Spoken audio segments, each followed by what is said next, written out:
여러분 안녕하십니까? 백서로 본 도덕경의 진실, 노자는 그렇게 말하지 않았다.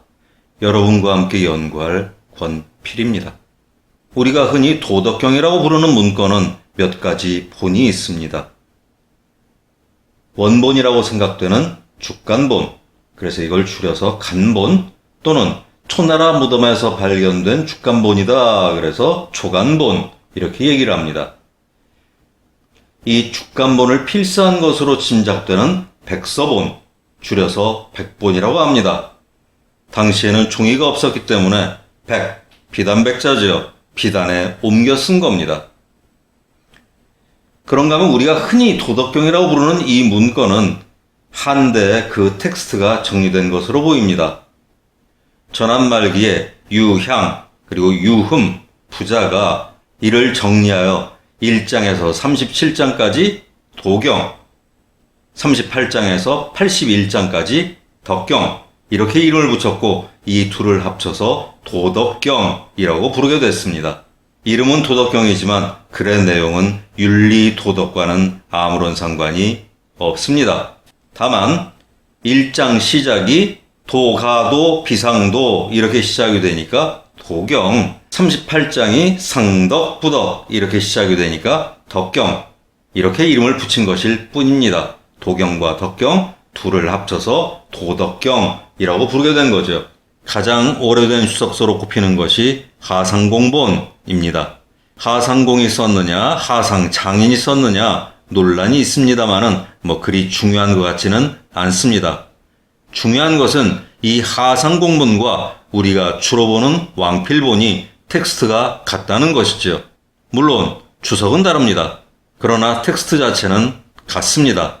이건 뭘 의미하겠습니까? 이미 한대에 정리된 하상공본을 왕필이 새로 주석을 붙였다 이렇게 볼 수가 있는 거죠. 그래서 이 왕필이 주석을 단 왕필본이 오늘날 권위를 인정받고 있습니다. 줄여서 왕본이라고 하고요. 그리고 통용된다 그래서 통용본 또는 통행본이라고도 부릅니다. 그런데 정말 우스꽝스러운 일이 발생했습니다. 왕본이 권위를 얻다 보니까 왕본 이전의 문건들, 그러니까 백서본이나 주간본까지 모두 왕본에 따라 해석을 하는, 왕본에 따라 번역을 하는 우스꽝스러운 일이 벌어지게 됐습니다. 자, 그런데 지금까지 얘기한 세 본, 주간본이 원본일 것이고 그걸 베낀 것이 백서본이고 그리고 여기에 주석을 단 하상공본, 왕필본 이런 것들이 있는데 사실상 하상공본과 왕필본 텍스트가 같다고 그랬죠. 원본인 주간본 그리고 그걸 필사한 백서본에 비해서 엄청나게 변조되고 왜곡되었습니다. 왜 이렇게 텍스트가 변조됐을까요? 옛날에는 문법 개념이 거의 없었기 때문입니다. 그리고 이미 이 시기엔 언어가 변했습니다.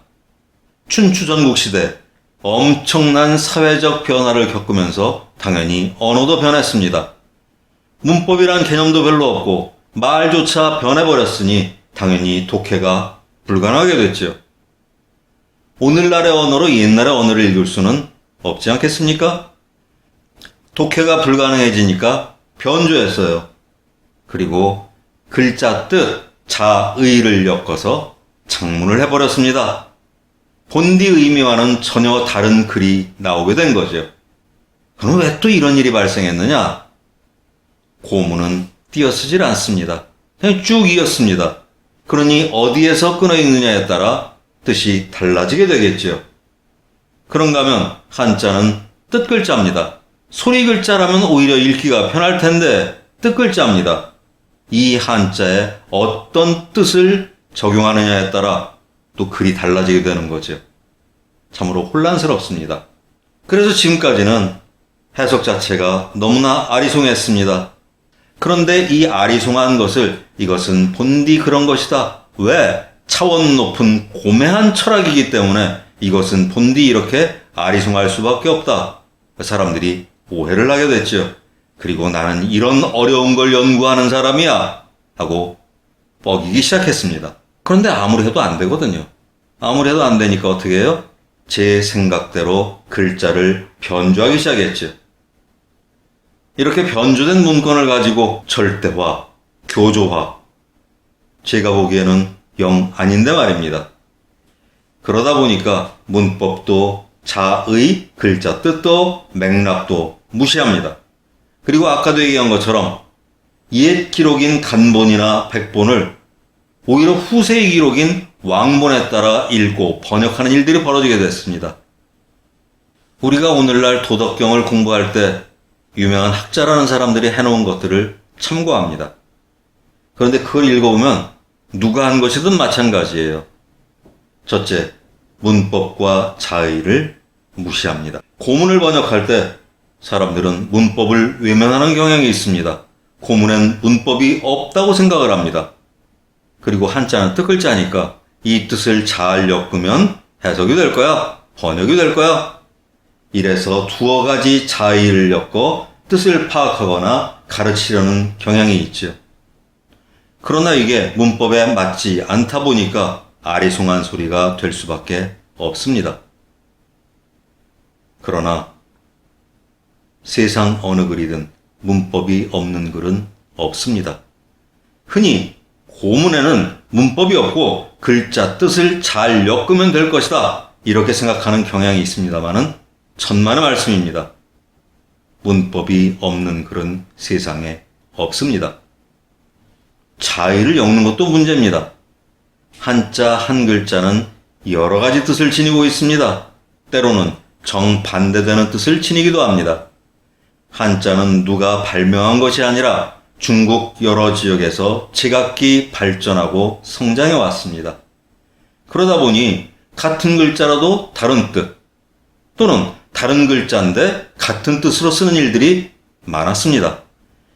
시황제가 드넓은 통일 제국을 통치하기 위해서는 문자부터 통일해야 했던 겁니다. 이래서 시황제에 의해 문자 통일이 이루어졌는데 그 문자 통일이라는 게 어떻게 하는 겁니까? 글자 하나에 담긴 여러 뜻을 몽땅 통합을 해버리는 겁니다. 이렇게 되니 어떤 글자는 한자 한 글자에 정반대되는 뜻이 들어가기도 했습니다. 예를 들어 의자, 이거 무슨 의자입니까? 오를 의자죠. 그런데 자전에 찾아보세요. 바르지 않을 의라는 뜻도 있습니다. 똑같은 의자인데 우리는 오를 의로만 알고 있는데 반대되는 뜻, 바르지 않을 의로도 쓰네요. 이러니 번역을 하더라도 엉뚱한 번역이 이루어지는 겁니다. 의민, 바른 백성? 아니잖아요. 의자가 바르지 않을 의이기도 하니까 바르지 않은 백성이라고도 번역이 될 수가 있는 거죠. 따라서 맥락을 고려하지 않고는 도덕경을 번역하거나 공부할 수가 없는 겁니다. 아까도 얘기했다시피 도덕경은 특정인이 저술한 것이 아닙니다. 그리고 도망가던 노자가 관령 윤희에게 경을 남겼다는 것도 사실이 아닙니다. 종이가 없던 시절이었잖아요. 종이가 없던 시절이었으니까 당연히 축간의 기록이 되어 있습니다. 이걸 제대로 분류하지 않으면 어떻게 되겠어요? 순서가 뒤섞이게 되겠죠. 이래서 도덕경은 순서가 뒤바뀌었을, 엉망진창이 되었을 가능성이 아주 큽니다. 그런가 하면 백본, 필사한 거라고 그랬죠. 간본을 필사한 거예요. 그렇다면 이 축간이 뒤섞여 있는데 이 뒤섞인 축간을 필사했다면 백본 또한 순서가 뒤바뀌었겠죠. 자, 그러면 여기에서 무슨 일이 벌어졌길래 이렇게 엉망진창이 돼버린 걸까요? 노자가 달아났습니다. 축간을 훔쳐서 달아났습니다. 나중에 말씀드리겠지만은 노자는 감시당하고 있었고 이 노자를 감시한 기록, 사찰한 기록이 바로 우리가 오늘날 보고 있는 도덕경이라는 문건입니다. 그럼 사찰한 사람이 있겠죠. 아마 사관이었을 겁니다. 이 사관이 노자를 뒤쫓아가면서 계속 기록하다가 노자가 버린 축간을 회수해서 가져옵니다. 아마도 관령 윤희의 도움을 받아서 이것을 되찾아왔을 겁니다. 이래서 관령 윤희가 노자로부터 경을 받았다는 설이 생겨나게 된 걸 겁니다. 축간을 필사한 백본은 그 덕경 부분이 앞에 나와 있습니다. 도경이 뒤에가 있습니다. 자, 그렇다면 이게 혹시 뒤섞인 주간 때문에 순서가 엉망이 된 것이 아닐까 추측해 볼 수 있겠죠. 그래서 백본에 따르면 덕경이 앞에 나오고 도경이 뒤에 나옵니다. 이는 노자가 달아나기 전에 이미 주간 기록은 보고용으로 필사되고 있었고, 뒷날 노자가 훔쳐 달아나다가 버린 주간, 이걸 윤희가 되찾아서 낙양으로 보냈고, 이것을 이미 있던 백서, 이미 필사한 백서에 덧붙여 썼을 것이라는 추론을 가능하게 합니다. 덕경 뒤에 도경이 붙어 있는 것, 즉 순서가 뒤바뀌어 있는 것, 그리고 제1장 도가도 비상도, 이게 나오는 부분이 간본에는 없어요. 그러나 백본에는 도경 첫머리에 나옵니다. 간본에는 없는데 도경 첫머리에 나온다? 이건 무슨 뜻이겠습니까? 노자가 버렸기 때문에 주간에는 남아있지 않은 겁니다. 그걸 되찾아서 비단에 옮겨 썼기 때문에 백본에는 남아있게 된 것이죠. 그리고 이것을 유향과 유흠 부자가 순차를 정리한 것인데, 그것이 바로 우리가 오늘날 보는 도덕경. 다만 엄청난 변조와 왜곡이 이루어졌다는 것. 따라서 이걸 생각하지 않으면 도덕경의 진실을 알아내기는 어렵습니다. 지금까지 해온 번역 방식은 완전히 잘못되었을 것이다. 이런 생각을 하게 만든 글귀가 있습니다. 왕필본 도덕경 제54장에 자손 이 제사불철이라는 글이 나옵니다. 이것을 다른 사람들은 모두 뭐라고 번역을 합니까? 자손으로서 제사를 그치지 않는다, 이렇게 번역을 합니다. 자손으로서면 이 자손이지 왜 자손 이가 됩니까? 제사를 그치지 않는다? 그럼 불철제사라고 해야죠. 왜? 고문은 목적어가 동사의 뒤에 옵니다. 따라서 철자가 그칠 철자니까 제사를 그치지 않는다? 그럼 불철제사라고 해야지 왜 제사 불철이라고 합니까? 그래서 저는 이것을 다른 식으로 번역하려고 했습니다. 자손이, 여기서 끊어요. 내가 달아나는 까닭은 제사 불철, 제사가 불철 끊이지 않기 때문이다. 자, 그럼 저는 왜 이렇게 번역하느냐? 자, 아들자가 아니고 나자입니다. 남자가 자기 자신을 가리킬 때 하는 말이 자예요. 자, 내가 손자 손이 아니고 달아날 손입니다. 이건 까닭이 자입니다. 그 다음 절, 끊어질 절이에요. 그렇다면 자손 자, 내가 손, 달아나는 이 까닭은 왜 달아나요? 제사 불철, 제사가 그치지 않기 때문이다. 이렇게 번역을 해야 되지 않겠습니까? 제사가 그치지 않으니까, 즉 나라가 백성들의 삶을 걱정하는 것이 아니라 왕실의 안녕을 비느라고 왕실의 조상신에게 거대한 제사만 올려요. 나라가 다 망해가고 있는데 돈만 쓰고 있더라는 거죠. 그래서 달아난다. 아마도 이에 대해서 매우 크게 간했을 겁니다. 매우 크게 간했지만 그 말이 받아들여지지 않고 아마 혼돈났겠죠? 아마 고문도 당했을지 모릅니다. 그래서 결국 노자는 달아나게 된 것이죠. 자, 이렇게 다른 끊어읽기, 그리고 다른 자의, 다른 글자 뜻을 적용하고 문법을 따라 번역하다 보니까 이런 사실들을 알게 됐습니다. 첫째, 노자는 실존 인물이다. 그 다음, 주나라 신료들의 스승인 중부였다. 그리고 왕실의 도서관 관리 책임자, 전적을 관리하는 사람이었다. 이런 사실들을 알 수 있게 됐고요. 노자가 무슨 뜻일까요? 저는 늙은 아들이란 뜻이라고 생각합니다. 그리고 이 글에는 현빈이라고 부르는 무녀가 나옵니다. 현, 오묘할 현자죠. 빈, 암컷빈자죠.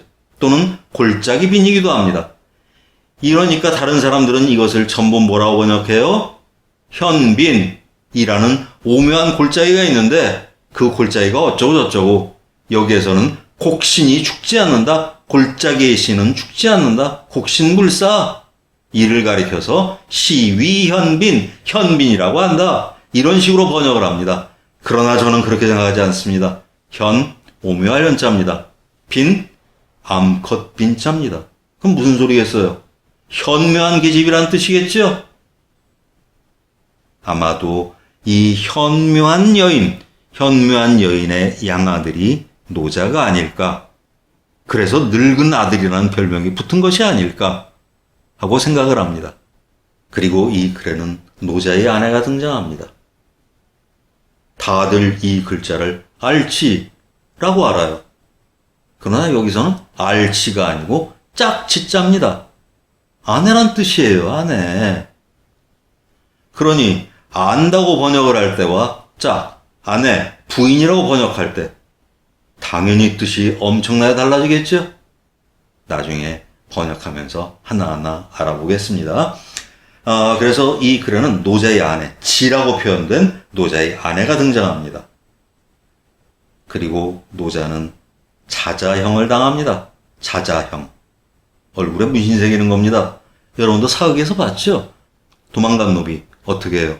얼굴에 노자, 문신을 새기죠? 노자는 자자형, 얼굴에 문신을 새기는 형벌을 당합니다. 그리고 관령 윤희가 있었기 때문에 이 윤희에 의해서 주간이 보존될 수 있었다. 그래서 저는 이 관령 윤희도 실존 인물이라고 생각합니다.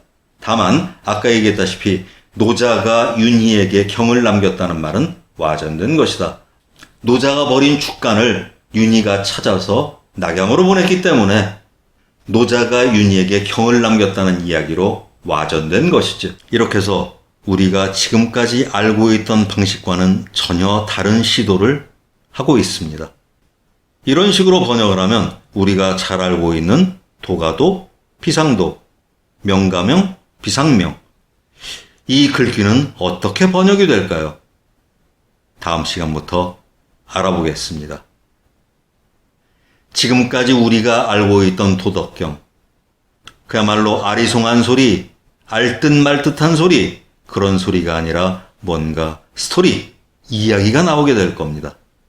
저와 함께 그 이야기를 따라 2500년 전 노자의 길을 여행해 보시죠. 다음 시간에 뵙겠습니다.